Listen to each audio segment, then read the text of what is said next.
Fala, meus amigos, minhas amigas ligadas aqui no Dois Toques, a casa do futebol. Hoje tem rodada de Campeonato Brasileiro, jogos importantíssimos, mas vamos falar da pressão exercida. A gente falou isso aqui, né, no vídeo de ontem, né, de anteontem, na verdade, a pressão exercida em cima do STJD para a questão envolvendo o Bruno Henrique.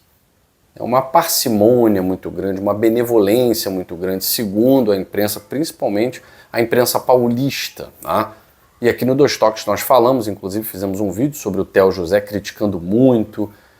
E o STJD marcou para segunda-feira, dia 10 de novembro, o julgamento dos recursos, tanto da Procuradoria como também da defesa do Bruno Henrique, tá? E a gente vai explicar o que pode acontecer. E o STJD deu uma explicação porque eles colocaram o julgamento desse recurso para o dia 30. E aí deram aquela justificativa, né, da guerra entre Comando Vermelho, polícia e tal, e impediu o julgamento do recurso, né? Enfim, como se tivesse um impacto muito grande lá na salinha do STJD, mas aproveitaram a ocasião e suspenderam os julgamentos, né? Suspenderam a pauta. E de acordo com o que a gente viu na mídia, principalmente a mídia paulista, pressionando muito, criticando muito, o STJD imediatamente teve que tomar uma atitude. Marcou para segunda-feira, dia 10 de novembro, o julgamento. Já está na pauta, não há mais como voltar atrás. E o que está em jogo aí? O aumento da pena do Bruno Henrique ou até mesmo uma diminuição. Bruno Henrique ele foi punido, tá, por manipulação esportiva com 12 jogos. 12 jogos. Eu já dei a minha opinião aqui, longe de clubismo, tá? Acho que o torcedor do Flamengo também concorda. Hoje ele não é um jogador primordial para o Flamengo, ele é um símbolo do Flamengo vencedor, né? Mas hoje, 2025, o Bruno Henrique não é um jogador primordial para o Flamengo.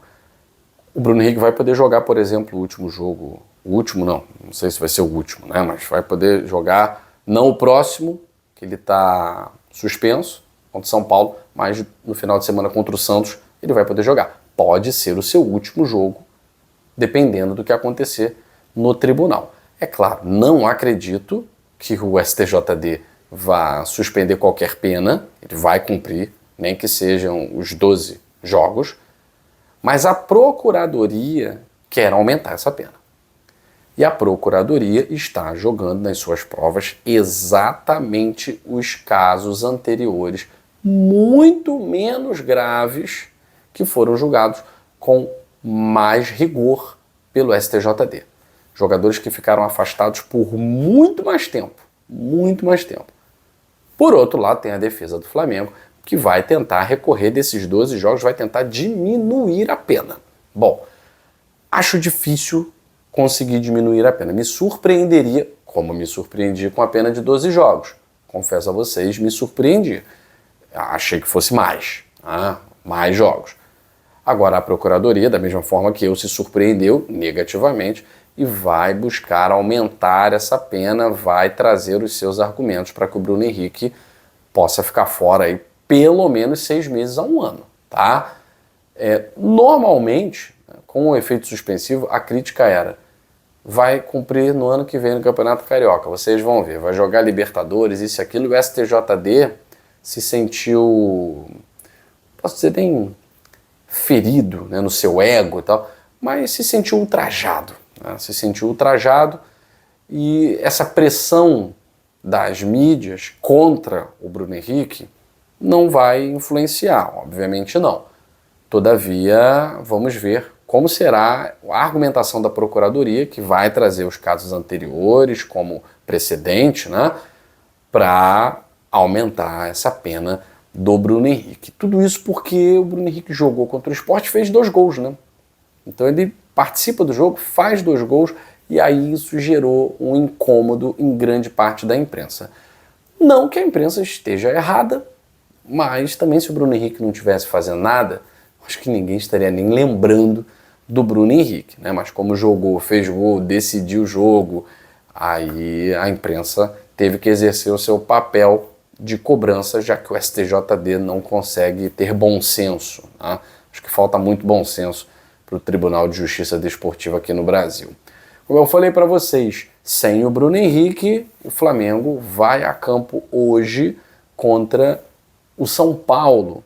O Bruno Henrique está suspenso, né, mas é por cartão amarelo, não pelo STJD.